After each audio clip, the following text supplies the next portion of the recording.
It's so good to be able to look into God's Word again this morning. And we're going to the book of Colossians. Colossians chapter 3, verse number 1. That's where we're going to begin. Part of this passage may be fairly familiar, but Colossians, for whatever reason, just doesn't seem to be one that I have very often gone to. Maybe if I hunted back through a little bit more, maybe I'd find other messages from there. But we want to focus on Colossians 3 today, this morning and this evening. Colossians chapter 3 and verse number 1. If ye then be risen with Christ, seek those things which are above, where Christ sitteth on the right hand of God. Set your affection on things above, not on things on the earth. For ye are dead, and your life is hid with Christ in God. When Christ, who is our life, shall appear, then shall ye also appear with him in glory. Mortify therefore your members which are upon the earth, fornication, uncleanness, inordinate affection, evil concupiscence, and covetousness, which is idolatry. For which things' sake the wrath of God cometh on the children of disobedience, in the which ye also walked sometime when ye lived in them. I'm going to stop there with verse number 7. I want to focus this morning on the subject of the unlikely idol. The unlikely idol. An article in the King's Business, a periodical or an article there, told of a ship that had struck a submerged rock off the coast here in America, but I don't know just where.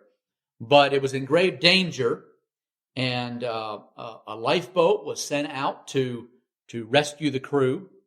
The last two men off the boat, as you may suppose, number one of them would have been the captain, of course, but also his first mate was the other one. And they were both there just preparing to get into the lifeboat. And the captain actually urged the mate, I guess thinking he wanted to be the last one off the ship as they're, I guess, expected to be. And at that command to jump into the lifeboat, the first mate resisted because he wanted to make a quick dash below deck first.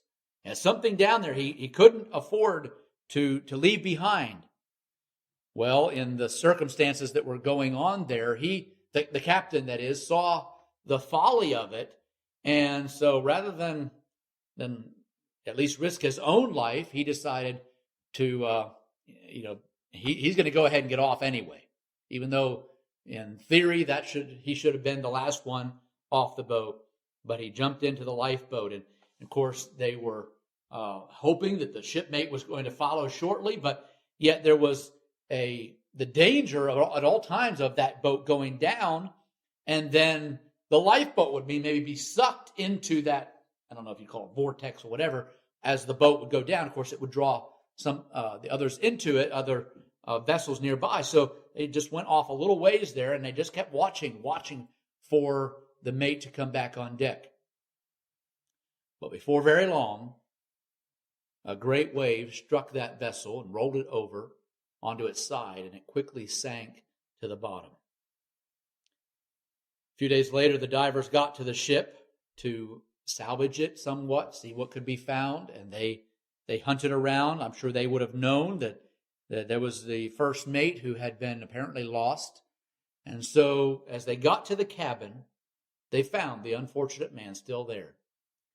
And still clutched in his lifeless fingers was his purse, or we might think of it as wallet. And when they retrieved the body, saw the purse, somebody opened it, and there were 36 cents inside. One of the key verses, and most familiar here in this passage that we read to you this morning, is verse 2. Set your affection on things above, not on things on the earth. We recognize that God's not merely talking about our actions necessarily in this case, although actions go along with it, but it's the desires of our heart. It's what we're really seeking after. Set your affection on things above. Our desires and focus go hand in hand, and it's pretty much the same thing where we have to have a focus on God and desires that match that focus. For actually, our desires and pursuits indicate our focus. And really that seems to be where the issue often lies even among sincere churchgoers. That's where the trouble is. That's where we have to really to do some inspection, and not inspecting other people, but for ourselves. We're a part of the church, and we go to church. We do those things that we think God expects of us, and yet sometimes, if we're not careful, though we know we're to avoid sinful actions, our desires, our appetites, our interests, our focus, though a little harder to put our finger on, may be right where the trouble lies. We may not always be able to necessarily just get a pulse, so to speak, on our spiritual desires. We think we're doing all right. We think that we want God's will. We think we want to do what pleases Him. But sometimes we can veer off track in our appetites and desires. Our text verse here this morning lists several common sinful actions, particularly in the area of sexuality. It's verse number 5. And it says, "Mortify therefore your members which are upon the earth, fornication, uncleanness, inordinate affection, evil concupiscence." So those 4 are in the sexual, sensual realm. And he's saying you've got to avoid those things. You've got to crucify the flesh with the lust thereof. That's not the wording right here, but that's Scripture.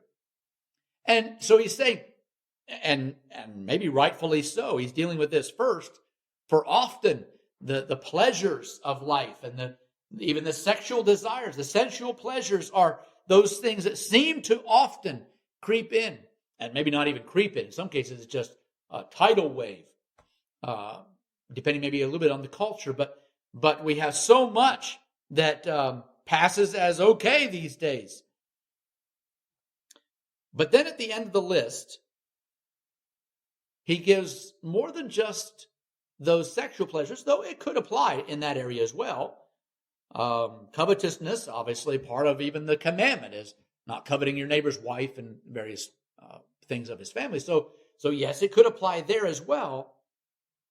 But we also need to recognize that even though this seems strange to put covetousness right in here, it is it's compared to idolatry also, and we question a little bit how it fits in, but we need to start looking at this as one of those top issues. Yes, maybe even desiring things that are wrong for us in the area of lust, but it could also be even in other areas that we're allowing our affections to be turned to other things that do not please God, and it becomes idolatry in our lives. Now let's be clear. Idolatry is more, I'm sure you know this, but idolatry is more than just feeding or praying to a statue. Lust and sexual perversion can be an idol in our life. I think it's very, very much the case in many, many situations, many circles today. That is an idol. However, we go a little bit further and we see that covetousness is specifically called idolatry. And I want to deal with this. Yes, maybe that reference to idolatry could point back to the whole list, but tied right together like it is, wonder if maybe he's especially referring to covetousness as idolatry. And so I'm referring to it today as I've already given to you, but I want to refer to it as the unlikely idol. Yes, there may be some issues that we could say, yeah, that's very much an idol in our day. But covetousness is probably one of those that sort of slips in unnoticed in some cases. The trouble point here is that we begin to expect our happiness to be gained from things other than God. And really, that's idolatry. Throughout the centuries, millennia actually, that's been the bottom line. Thinking that somehow we can be happy apart from God. We long for a little more stuff rather than longing for more of the Spirit, more of God's presence in our lives. And so I want to deal with that a little bit here this morning. First of all, we need to awaken to the extent of the problem. We need to awaken to the extent of the problem. Now, we have a tendency in our day, and maybe in our culture anyway, to categorize sin and sinners. We have ranges of sin, and some things are a little worse in our own perception. That's the way we perceive them.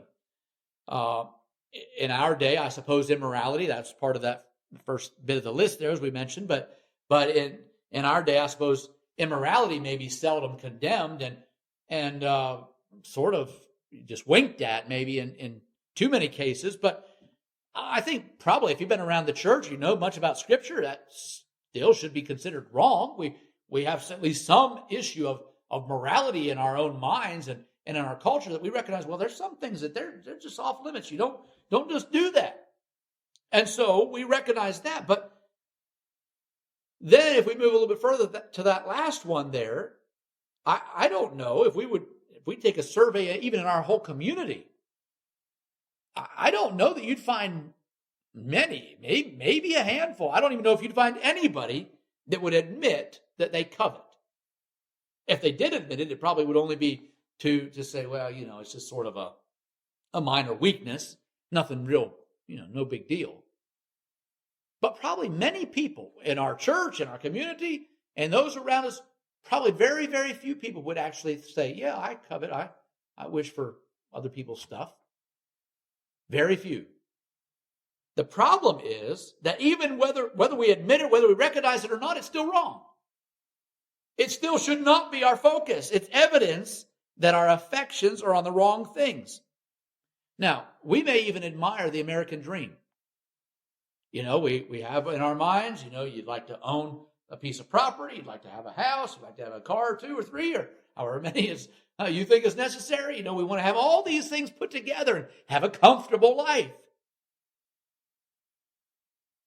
But that puts the focus on things that are one day going to burn up. They're not worth our time and attention. They're not worth our affections. And really, it doesn't even just hinge on your social or economic status. It's for everybody. Rich or poor, young or old, doesn't matter. They may have a lust, a desire for more or better things. Something that seems a little nicer. Something that maybe fits me a little better. But you know what? Tied right together with covetousness is envy, and neither one of them are ever satisfied. We don't get enough. You've heard the old saying, somebody owns a whole big section of land, and maybe the preacher, I'm not sure exactly who it was, sort of a proverb or a parable maybe, but ask him, how much more do you need to make you happy? He said, just the next farm over, or just a little more. Yeah, you just keep wanting more and more, better and better things. It's just never satisfied, whether it's in the moral issues or in our possessions. And covetousness becomes idolatry pretty quick because we want something else to make us happy. Again, we've already touched on it, but it's not more things, but it's more of Him that we need. We need to awaken to the extent of the problem. We also need to act. We need to act against the impulses of our passions. Notice that Paul urges us to set our affections on things above. Again, that's the common verse there, verse number 2. But to do so, he also goes on into verse 5 and says, to make that happen, you have to mortify or kill the things in your life that have you bound. You have to mortify, let me read it to you exactly. Mortify therefore your members or your body, which are upon the earth. And then he says in these areas, fornication, uncleanness, and on, and covetousness at the end there. And so he's saying mortify those things. That word, I checked it out in the dictionary, and it indicates that we are to subdue or deaden those things, especially by abstinence or self-inflicted pain or discomfort. Another definition there was to destroy the strength, vitality, or functioning of. And so it's saying to mortify, we are destroying that. We are subduing that. We are taking away the strength of it, deadening that thing through our abstinence. And so he's saying here, we resist, we kill, we destroy those urges in our body. This is a focused action against the pull of sin in our lives. We don't accidentally mortify. We don't accidentally fulfill this obligation. It takes work. It may not be comfortable. Even the definition there indicated that it could bring about self-inflicted pain or discomfort. And yes, it may be true. It may not be comfortable. It may not be easy. But it's necessary. Don't forget who Paul's talking to. Don't forget he's dealing with the sort of the same culture type of thing that we have today. So much pleasure seeking, all sorts of carousing and so-called good times, and if it feels good, do it. That's a lot of the motto. You have that both in the Greek and the Roman culture. Right during that time, the Greeks gave way to the Romans, so in all of this time, we think of the Athenian culture, Athens and Sparta, and some of those, and they're looking out for what's best. What suits me best? I think the Athenian culture was mostly in that area. What pleases me? This is right based on how it suits me. For Sparta, it was more of what suits the state or our culture better. But still, it's all looking out for what's best. What's gonna be best for us? For the church here at Colossae, it would have required some real effort because of everything going on around them. Because of all the pull and the licentious lifestyle, the immorality, and all the rest. It would have required some real effort to put away those sins that you might even say would be culturally acceptable, even as we have today. I mean, there's so much that's just winked at and just let it go. Just, no big deal. It's rampant all around us and was probably the same for them. But culturally acceptable does not equal divinely acceptable. Just because something passes muster in our wicked world does not mean that it's okay before God. And we must purposely resist the urges to focus on earthly affections that leave God out. We must resist. Yes, we must resist lust. We must resist the immorality around us. But we also must resist that desire to gain, get all these things for myself. Have something a little new. Have something a little better. Just on and on and on it goes. Now, I'm not calling you to some vow of poverty today. But we're pretty far from that. And I'm afraid that we're always looking for a little more. A little more to bring pleasure. A little bit more to satisfy me and bring me happiness. And so I am calling us today to revisit this whole idea of idolatry. The idol of the American dream. The idol of getting more and more for ourselves. Fact is, I encourage you, if you get the chance to read or listen. I actually have it, the audio book as well. But you want to read a little bit more about that. I can recommend the book Radical by David Platt. The subtitle of that book is Taking Back Your Faith from the American Dream. And sometimes we would have to almost do radical things to be able to avoid offending God. To break away from the cultural mindset that we've got to get more and more and more. It's covetousness, maybe in some cases envy, and it's an idol. It's an idol for far too many of us. And probably all of us will at least have a little bit. Even if you might not be too far over into left field on this, you probably still have that tendency to just get a little more, something a little nicer, something a little better. God help us to take back our faith, not just from the American dream, but from covetousness. The issue, of course, is more than just reading a new book. Yes, that's a good book. I'd recommend it. might open our eyes a little bit to it. Again, it's called Radical by David Platt. But it really comes down to seeing our affections and our pursuits through new eyes, purposely acting against the spirit of covetousness. Again, this mortify here is not an accident. It is an act of the will. I purposely focus on God instead of my own desires, my own pleasure-seeking and hoarding to myself. I was reminded of Gideon there in the Old Testament, one of the judges. And one of the first things he had to do before God could bless him and his land, bring about great victory over the Midianites, was he had to tear down his own dad's altar to Baal. Now that would require some courage. And he very possibly was at least in danger of losing his life.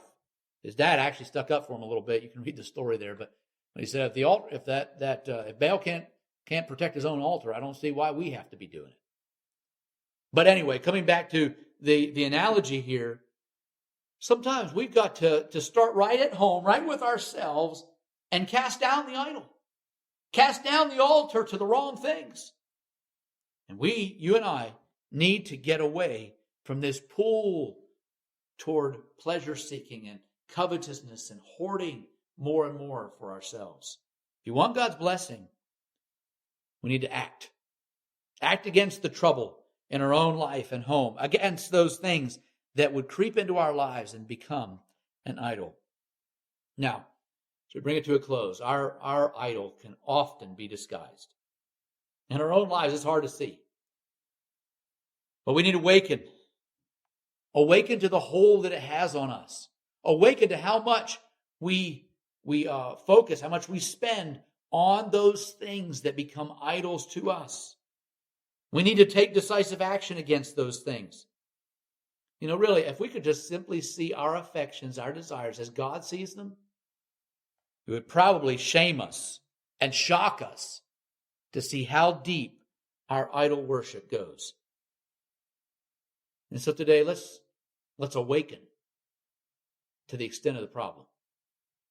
Let's also act against the pull of this sneaky idol in our lives. Yes, it might be an unlikely idol, but it is a very real idol for us today.